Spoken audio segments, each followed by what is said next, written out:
Recording in three, two, and one. And shepherds we shall be, for thee, my Lord, for thee. Powers have descended forth from thy hand, that our feet may swiftly carry out thy command. So we shall flow a river forth to thee, and teeming with souls shall it ever be. In nomine Patris, et Filii, et Spiritus Sancti. I have no fucking clue what you're talking about.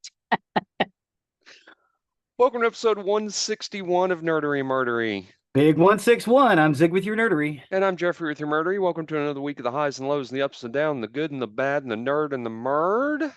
Ready to start another exciting week. Do be sure to tune in next week and the week after, as we will have special guests. Um, Michael Shanks from Nerdery Murdery. Michael Shanks from Two Geeks and a Microphone, and his wife Brenda will be joining us for an extra special couple of music episodes, so that'll be really good. But so with that though, I will let you take over on the nerdery side of the house. Excellent. Today we're going to talk about three more hardcore action flicks. Okay.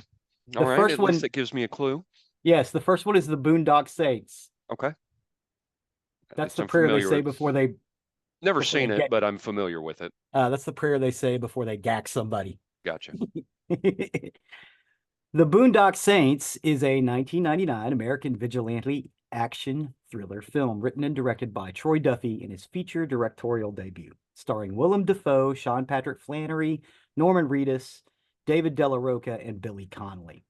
Sean The film, Patrick Flanery. That's the guy I'm always trying to remember. I only remember him as the guy who killed himself in Good Will Hunting. what? Isn't he the one who committed suicide in Good Will Hunting? Not Good Will Hunting. Yes. No, Dead Poet Society. No, Is that no, not no, Sean no, no. Patrick That's Flanery? somebody else. Sean Patrick Flanery was the young Indiana Jones and Oh, Powder. who's the one who committed suicide in Dead Sean. Poet Society? Yeah, yeah. I'm always trying to remember his He name. was he was in Bones.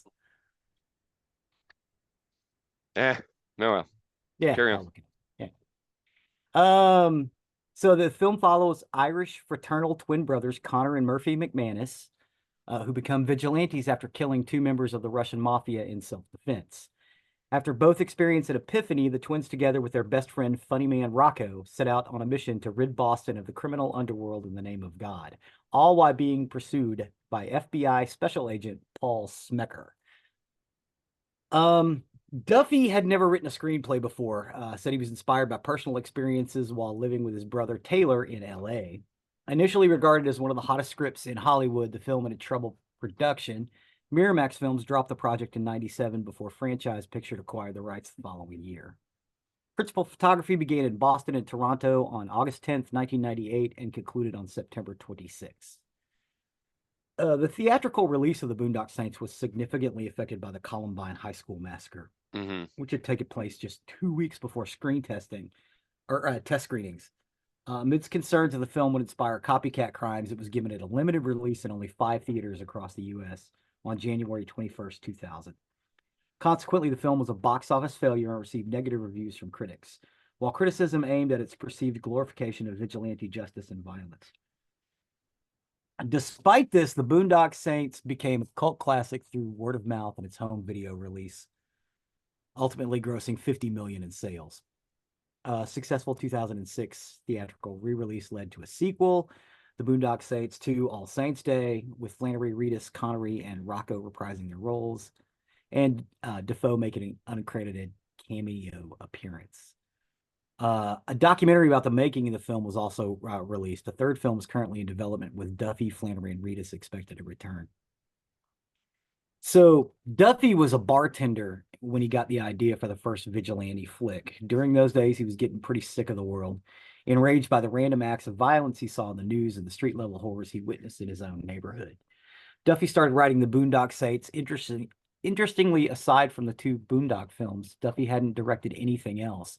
He did co-write the script for the poorly received Pauly Shore movie Guest House, and was the subject of a Rise and Fall documentary, Overnight. Basically, it's about these two Irish American fraternal twin brothers who run afoul. They've got a friend named Rocco, who's actually in the Italian mob, but loosely. He's like a bag man. They're celebrating St. Patrick's Day at this little local Irish bar, and the Russian mob comes in to close it down to basically take it over because the guy that runs it hasn't paid his protection money. So they beat the hell out of him and end up killing him. They end up getting taken in by the police, but the police are like, hey, you guys, this is clearly self-defense. You guys didn't do this. And while they're in with the police, um, they wake up and realize that what they should be doing is taking out bad guys. So they go back to where the altercation happened, steal some money and guns, and start on this process. And it's amazing and beautiful and funny, and it's a ballet of violence. Mm-hmm. And Paul Smecker ends up helping them toward the end. It's just beautiful and wonderful and crazy, and it is a ballet of violence. I can't recommend it enough. I've seen it several times. I've heard Uh, lots of people say this is a really good movie. oh, Like I said, I've never watched it. I think it's one I would probably enjoy. And I need to sit down and watch it sometime. yeah, this is a great one. I can't believe you hadn't seen it. Mm-mm. Um, it's lovely. It's I put it up there with Four Brothers. It's Mm-hmm. of that same vein. Um, these two basically Robin Hood characters. Um, and they come back in the second movie like 10 years later. Norman Reedus and Patrick Flannery are incredible in this as the two brothers because they're kind of tough, but they're unassuming. They work in a meat packing plant.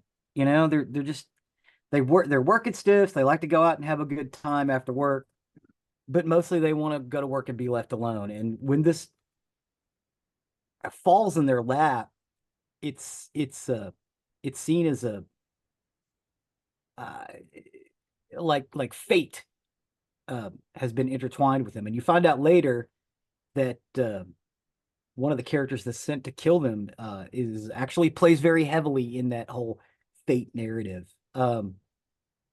It's amazing. The next film is Striking Distance.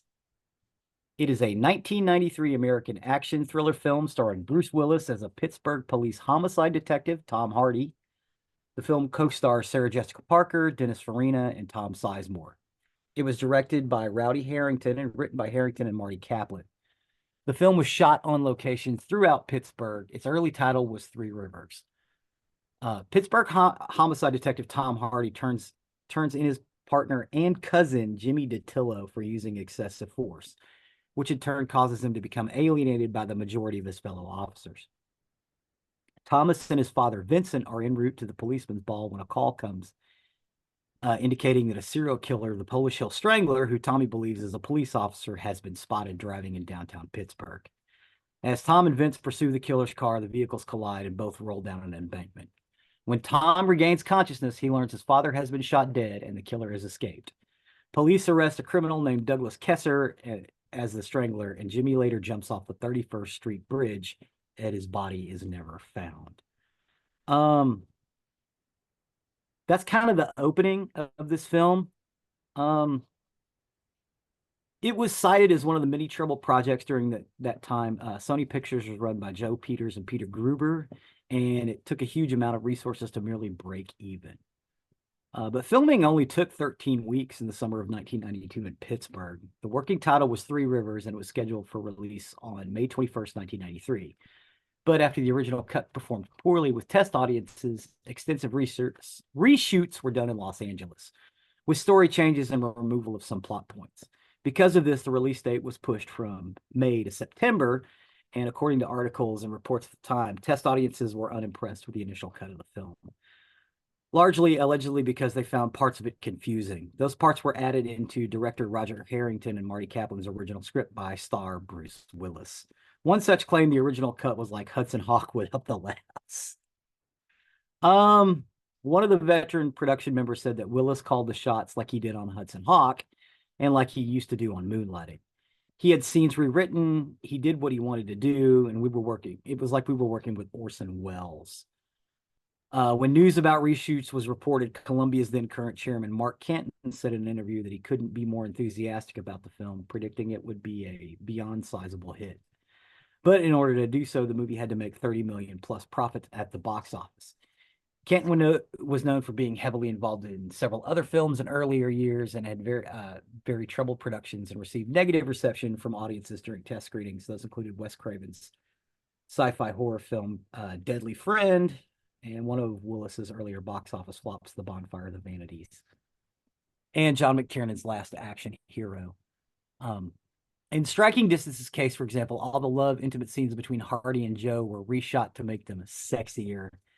Several dialogue scenes, such as the scene in the bar between Willis and Sizemore, were also cut to make the film's pace quicker.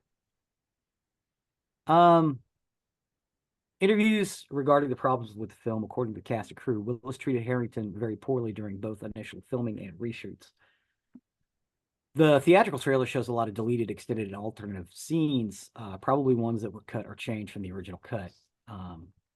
There are also many promotional stills that show several other deleted scenes, such as Tom and Joe pulling a man out of the water while a group of people watch them, and a deleted shot from the ending showing Tom kneeling over Nick's body. I would say there's some trouble with this movie. Have you seen Striking Distance? No, and I'm surprised it being a Bruce Willis flick that I haven't seen it. I like Bruce Willis. Oh my God, it was on cable all the time. Back in the late 90s, early 2000s. I love this film not for Bruce Willis, but for everybody else in it.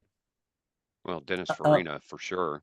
Oh my God, Dennis Farina is incredible in this, and he's not really playing a bad guy. He's also not really playing a good guy either.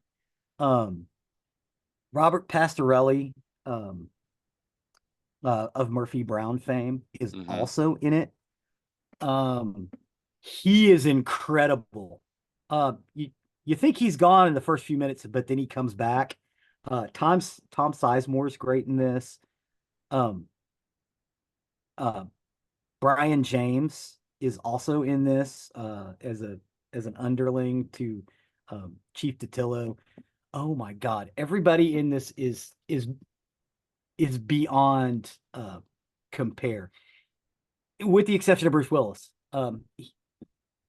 But the character itself is very interesting. He's this really good detective who no one believes, and he's being pursued basically by the internal affairs for the state. And you come to find out later on that his new partner, who has been assigned to him, is a detective with the state. Joe Crispin. Sarah Jessica Parker, a lot of her scenes fall a little flat. And I think that's because they were reshot, because there's some scenes where she's just incredible. So I'm thinking maybe some of the reshoots were kind of the problem. Because she does look a little different in them. Like her hair is a little shorter or not quite as blonde as it was in a scene prior. I think that has a lot to do with those reshoots. I love this movie. I've seen it several times. I just watched it again recently while I was putting these notes together. I was like, oh, I need to do 3 more hardcore action flicks. And I was like, I need to do Striking Distance. I kind of agree that the title should be Three Rivers because it all concerns the rivers. He's a detective in the opening. He gets busted down to River Patrol.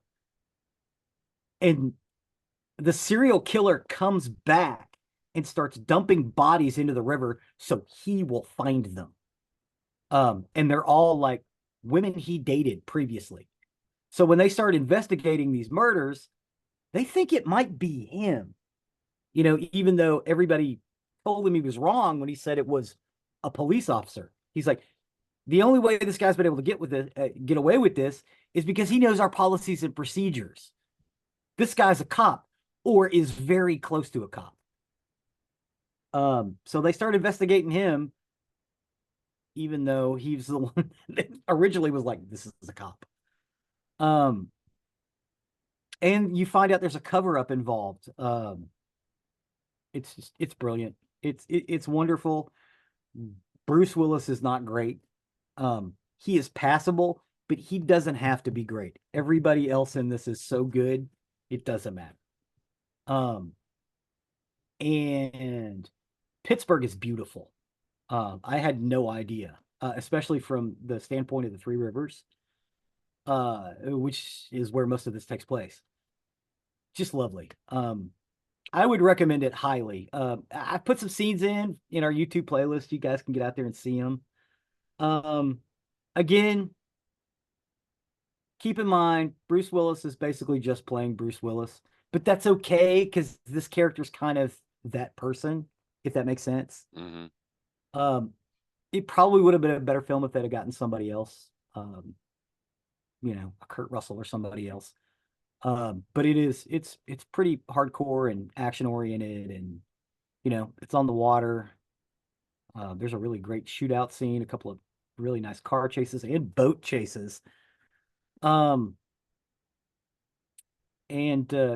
like a giant fist fight between two cop families at the policeman's ball, because Bruce Willis's family, his mom's side of the family is Datillo, but his dad's side, the Hardys, are also a cop family.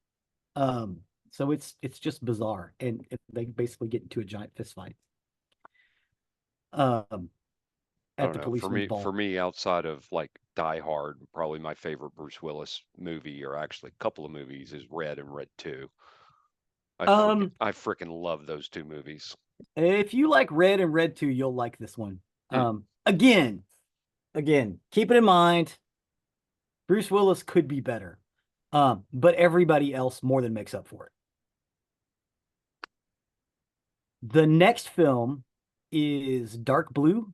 It is a 2002 American neo-noir crime thriller film directed by Ron Shelton and written by David Ayer, based on a story written for film by crime novelist James Ellroy, and takes place during the days leading up to the Rodney King trial verdict. The film stars Kurt Russell with Ving Rhames and Brendan Gleeson in supporting roles. In September 2000, it was announced Intermedia had acquired James Ellroy's The Plague season for development. In February 2001, Kurt Russell had signed on to star in the film, which would be directed by Ron Shelton from a rewrite David Ayer performed of the initial Ellroy penned script. Ellroy had written the script back in 1993, specifically with Russell in mind for the lead. The following month, Ving Rhames was cast opposite Russell. Los Angeles, 1992. The film opens in media res to LAPD Sergeant Eldon Perry, who is pacing in a motel room with a shotgun and a pistol.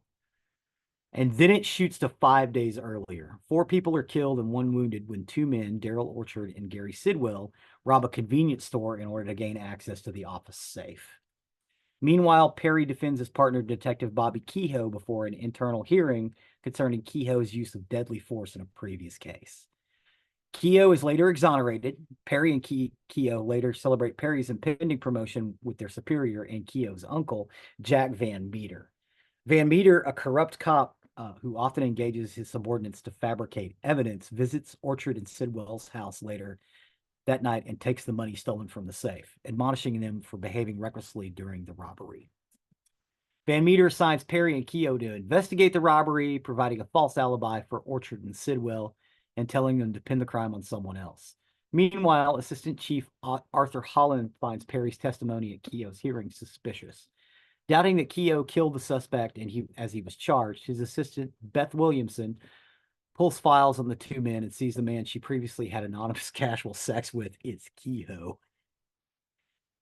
It stars Kurt Russell, Scott Speedman as Detective Bobby Kehoe, Michael Michelle as Sergeant Beth Williams, Brendan Gleeson as Commander Jack Van Meter, Ving Rhames as Assistant Chief Arthur Holland, Master P as Maniac, Corrupt as Daryl Orchard, and Dash Myhawk as Gary Sidwell. Jonathan Banks as Deputy Chief Jimmy Barcombe. Eloy Casadas as SWAT Commander Rico. Graham Beckel as Detective Peltz. William Ute as Detective Sapien. Lolita Davidovich as Sally Perry. Chapman Wally as Eldon Perry III. Marnie Hinkle as Assistant District Attorney Dina Schultz. Just the cast is actually outstanding. almost the end of the film, Kurt Russell's character, Perry, is giving an interview about all the crazy stuff that's been going on with this cover up and everything, and is about to start to turn himself in.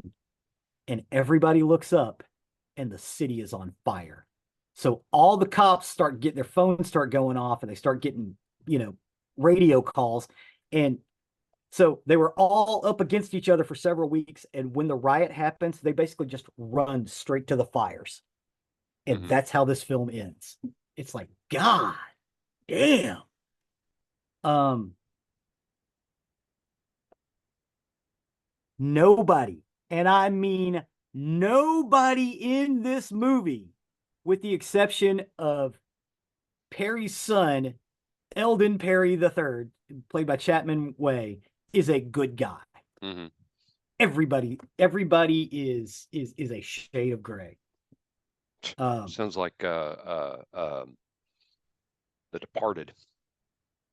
oh my God, yeah, yeah. The Departed kind of cribbed some stuff off of this. I think this movie didn't do really well. I And didn't. I never heard of it. I do not know why, because this is hard gore. I mean, some close up gunshots, um, uh, strippers, mobsters, drug runners, um, the people you think are the nice people that got robbed. No, they're running drugs for this cartel. Their little store is a front. That's why there was so damn much money in the safe. Nobody is a good guy. Brendan Gleeson and Ving Rhames are probably the worst. Ving Rhames is just trying to climb the ladder, and he's stepping on everybody he can to get there. And Brendan Gleeson is a dirty, dirty, dirty cop. I mean, just wild how nuts this film is. And again, it played on cable a lot, just like Striking Distance. Um, just like the Boondock Saints. These are three that kind of, well, maybe not necessarily the Boondock Saints, because it Yeah, I did was get, gonna say that's got pretty wide yeah, viewership. yeah. But if you view all three of these films together, you'll get that neo noir feel to it. Again, the only problem I have with these three films is Bruce Willis's acting. I don't want to say it's bad, but it is subpar. Other than that, all three of these films are barn burners. Especially if you like a really decent action film. Um, these three films are for you. And that's about it for three more hardcore action flicks. Awesome. Well, thanks for that, and You're everybody welcome. get out there, give them a watch. Let us know what you think about them. Like I said, I definitely need to watch Boondock Saints for Yeah. sure, and maybe I'll get Striking Distance in it as well. Especially if you said if I liked Red, I'd like this one because Oh I yeah. loved Red and Red 2. I loved Yeah. those. Yeah. Like I said, the only problem is Bruce Willis could have been better in this film. Um, this is my same that's my same critique of Cop Out. Bruce Willis could have been better in Cop Out too. Hmm. But it doesn't take that much away from the film in both cases, because the rest of the cast is outstanding. Cool. Cool deal. All right. Well, then with that, I'll take over on the murdery side of the house. Murder. For today, I got my information off Medium, the Los Angeles Times, ABC 10 News San Diego, and Find Law. And this is the story of the murder of Ann Jenkins. Anne Jenkins. This is kind of a wild one. So Ann Jenkins, she was 30 years old. She had was selecting her lotto numbers at the kitchen table in their family's home. Um, she kind of appeared slightly older than her age. Her husband, 35-year-old Gary, was watching over her as she was picking the numbers. And before leaving for school, their two older kids, two each from prior marriages, made their lotto picks. They did have a youngest child who was less than a year old, who was too young to participate in that. But on his drive to work from their home in San Diego, in the San Diego suburb of San Marcos, Gary stopped at a 7-Eleven and purchased 5 tickets. And Ann's sister watched the kids that night while the parents attended a community meeting. She watched the winning numbers on the TV and she scribbled the winning numbers down on a napkin. And when Gary and Ann came home, they couldn't believe it. Ann had actually picked 5 of the 6 winning numbers and the correct Oh, bonus nice. number. So Ann called the 7-Eleven just to be sure, and the owner, Margaret Martinez, confirmed they were the winners and would collect $720,000. 3 weeks later, Ann and Gary collected their check, which was almost $600,000 after taxes. They went back to the 7-Eleven, took picture with the Martinez, who owned the 7-Eleven, and quit her job as a secretary at her father's construction company. And the couple decided to spend the first 100,000 and invest the remainder. They did buy tickets for a family vacation to Disney World and talked of having another baby and planned to buy a home because they were renting a home. I may have said previously. On February 17th, 1988, Ann's sister phoned Gary. She'd picked the kids up from school when Ann didn't show up, and Ann wasn't answering the phone. So Gary then left work and drove home. And in the driveway, he saw their Chevy Suburban sitting in the driveway, which was only half washed. There was a bucket filled with dirty water sitting nearby, and the hose was still on, and dried soap streaked the windows. So Gary opened the locked front door. He called out Ann's name, and he went around from room to room, and he found their infant still asleep in his crib. And then Gary encountered Ann's body in a back hallway, half leaning against the bathroom door. Her throat had been slashed, and she was cold and stiff. He called 911 immediately, and all he could yell into the phone was, "Oh my God, my wife's dead." There was very little blood, which is interesting with her throat being slashed. Police determined that Ann had been strangled and then stabbed, and detectives noted that her hands were uninjured and her manicured fingernails were still intact, which means she didn't attack back whoever attacked her. Either she knew them or they came up behind her. Right. The forensics team that came out found no fingerprints, fibers, hairs, or a murder weapon. Later, one of the people involved in the case said, quote, "This was the perfect crime. There was nothing found at the crime scene to help the investigating detectives learn who did it." However, there was an obvious suspect. They thought the murderer would most likely be her disgruntled ex-husband. Oh. So Ann had married her high school sweetheart, David Scott Harrison, in 1976. They had 2 children, which I had mentioned previously from the previous marriage. 5 years into the marriage, Ann filed for divorce, which triggered a multi-year battle over custody, visitation rights, child support, alimony, and jointly held property. After the divorce in 1986, Ann married Gary Jenkins, who was a construction foreman, and David Harrison began harassing the newlyweds. He forwarded all their mail to Hawaii, changed their phone number, and subscribed them to unwanted magazines. He was wiry. 1986. Yes, That's what you did in 1986. yes, Unwanted magazines. I'm sorry. Please continue. no worries. David Harrison was wiry with receding hair and a flat, sneaky smile, and he had used his family's wealth to manipulate and extend the legal battle with Ann, hoping the cost would bankrupt her. Harrison then targeted Ann's parents when they began paying for her attorneys. And using the name of her dad, Harry Wankett, Harrison placed an ad in a swingers magazine soliciting gay sex. Huh. Harry Wankett would receive pornographic photos in the mail and over 300 telephone calls from interested men. And then Harrison sent newsletters entitled "Incest Alert" to the Wankett's friends and claimed that Harry Wankett had molested Ann. A few years after Anna divorced David Harrison, he was shot between the eyes during a gunfight at the home he shared with his brother in a rural section of Escondido, where farms raised juniper, ficus, and magnolia trees. The remote ranch was owned by his mother and used by his brother to grow and deal marijuana. And the shooting occurred when 6 people tried to steal pot plants from the property. David Harrison was helicoptered to a hospital and he fully recovered. Shot between the eyes and he fully recovered. That's amazing. Huh. In That's June some of, head trauma right there, buddy. no kidding. In June of '87, which was a year into Gary's marriage to Ann, David Harrison planted a pipe bomb under a VW van belonging to Gary's ex-wife. The bomb exploded at 3 a.m. and no one was injured, but the car was destroyed and shrapnel tore through the windows of the home.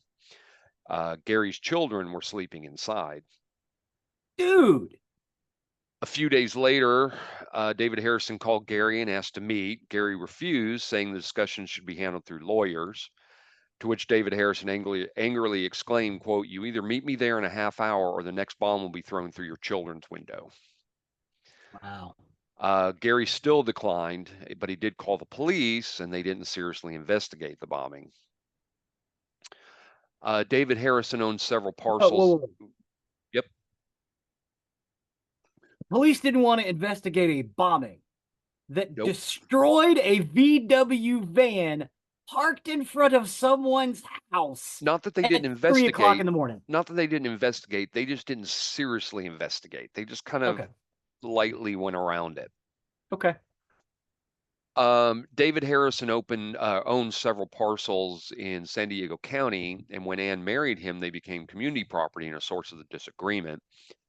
Um, a judge did decide a case about the disputed properties in her favor. As if his life wasn't complicated enough, David Harrison was bisexual and engaged in relationships with both men and women. Around the time he was shot, he began a relationship with a David Johnson. He told David Johnson that he'd moved his more valuable belongings to a friend's house to hide them from his ex-wife and registered his businesses in his mother's name. Johnson said that Harrison mentioned killing Ann Jenkins hundreds of times. He said, quote, "It was almost like a quest. He thought about it all the time. It was an obsession." He said that one night in bed, Harrison whispered, quote, "I'd like to cut her throat so she can never talk, and I'd like to stand there and watch her bleed." Johnson and Harrison's relationship did not last long. In 1987, David Harrison told another lover, Todd Newman, that, quote, "It would have been easier to kill the bitch than to divorce her." When Newman ended their 8-month relationship, David got revenge by setting fire to a boat stored in Newman's parents' driveway. Um, David Harrison did keep in touch with David Johnson, and shortly before the murder, he called to complain about his ex-wife. And David Johnson recalled that at first, quote, he said he didn't know what he was going to do, but then he announced, "I'm just going to have to kill her." 3 days before Ann's murder, David Harrison lugged 3 duffel bags to a high school friend's house in Escondido. He told the friend, Bruce Freeberry, that within a week, quote, "The police will probably be in my home." When Bruce Freeberry asked why, David said, quote, "Watch TV. Something big's going to happen on Wednesday or Thursday." Bruce Freeberry was familiar with David Harrison's hatred for his ex-wife. He said, quote, "At one point, he told me he had been talking to people about having Ann killed. He discussed one particular way of having Annie's car involved in an accident." When Gary and Ann won the lottery, Freeberry said that Harrison said, quote, "Didn't like it at all. He said that Harrison didn't like it at all. He was concerned it would help Gary and Ann fight their custody battle. He worried that it gave Ann the money to hire better lawyers." Freeberry's roommate overheard the conversation, and when he learned about Ann's murder, he contacted the police. Authorities visited Freeberry's home and opened the duffel bags, and inside were 4 galvanized pipe bombs, much used like the one to blow up the van of Gary's ex-wife. The bags also contained a .357 Magnum and ammunition cartridges. That night, Harrison met Freeberry's girlfriend in a parking lot, and he demanded to know what Freeberry and his roommate had revealed to investigators. A few days later, police arrested David Harrison for felony bomb possession. But given lack of evidence at the scene, prosecutors were not yet ready to indict him for Ann's murder, but he was too dangerous to release, so the judge denied bail. In jail, David Harrison offered a fellow prisoner a boat if he killed Freeberry before the bomb trial. The cellmate turned around and reported the offer to authorities. Hey, say, this Say, guy you might offered need to me. know this. Y'all need to know this. Hey, by the way, since I'm giving this information up, can I get time off? Right, exactly. After 8 months behind bars, David Harrison pleaded guilty to bombing the VW van, setting the boat afire, and defrauding an insurance company by falsely reporting his mother's car stolen after he'd sold it for parts. The judge then sentenced Harrison to 20 years. Harrison's alibi for Ann's murder was that he had been hanging out by the pool all day at his condo in the oceanside suburb of Del Mar. Inside that condo, police found knives, lockpicks, and some interesting books.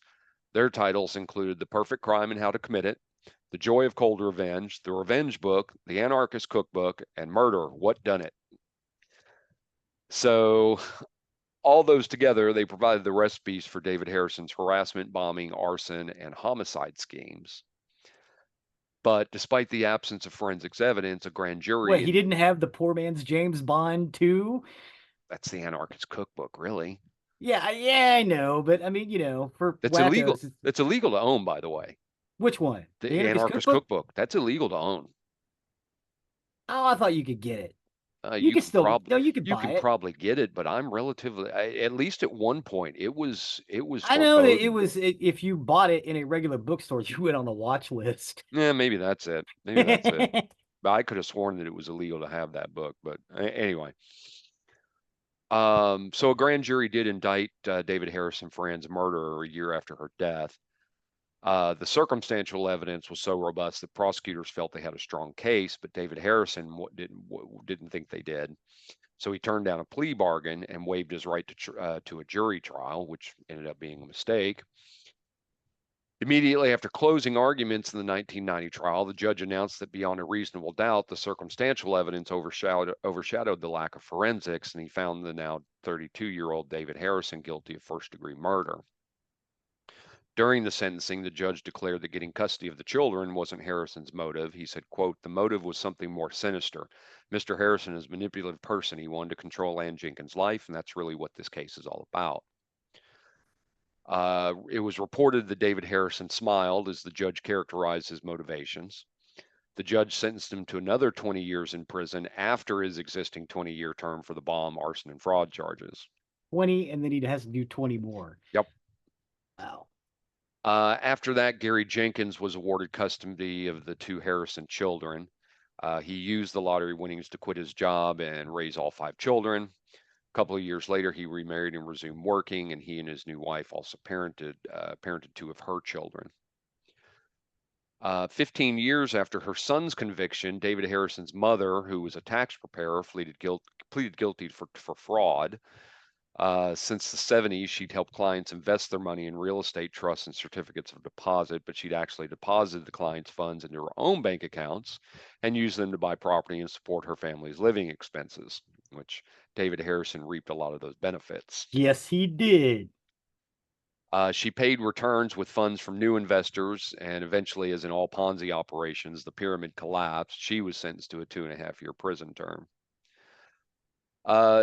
David Harrison appears to still remain in San Quentin. It was reported in 2016 that he was up for parole.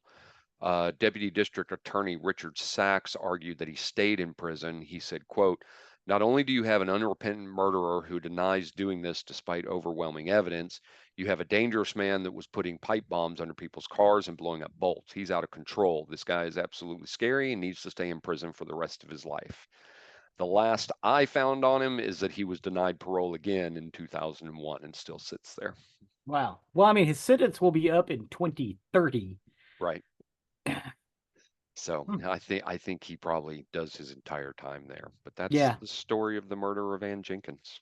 Well, thank you for that. That was really fascinating. Yeah, I That's said kind that of was kind of a sad too. wild one. Yeah, Yeah. it was very sad. I mean, Poor poor lady. lady's, trying to get a different life and better Yeah. herself and everything, and they win the lottery, and then She found she's a good killed. dude who Yeah, was right there helping her out. Took in her kids too. it's fucked up. Yeah, that's fucked up. Fucked up. Anyway, so thanks for taking that journey with me. I really appreciate it. You're quite welcome. Thank you. Excuse me. that will take us to the end of another recording week. As always, you can find more information about us on nerderyandmurdery.com. That's our hub. That's where you can find everything about us, including the links to what we talked about, pictures of the subject matter we covered today, as well as links to the link to our YouTube page, which Zig takes care of with Thank you. such great care. Well, thank you, thank you. Yeah, we've got several scenes from those movies in there, as well as some promo stuff as well. You guys should check that out. Some really good stuff in there. It's good stuff. I love checking that out. Um, you can also find the link to our merchandise store on our webpage. That's if you wish to show off your Nerdery and Murdery fandom, please do consider getting something from that. That along with our patrons, you have the link to our Patreon where you can choose to donate to the show. There are costs that are associated with keeping us on the air, and everything that from our merchandise and our Patreon does go towards our website and keeping our show on the air and keep bringing you the subject matters that you all so love to listen to. We do Please and thank appreciate you. each and every one of you. Please and thank Please, you. sorry, I went early. Last but not least, please don't forget to leave a 5-star review wherever you can. It really helps us and helps others find our content that may be looking for the subject matter we're talking about. So, with that, I have been Zig with your nerdery. and I'm Jeffrey with your murdering. Cue the music.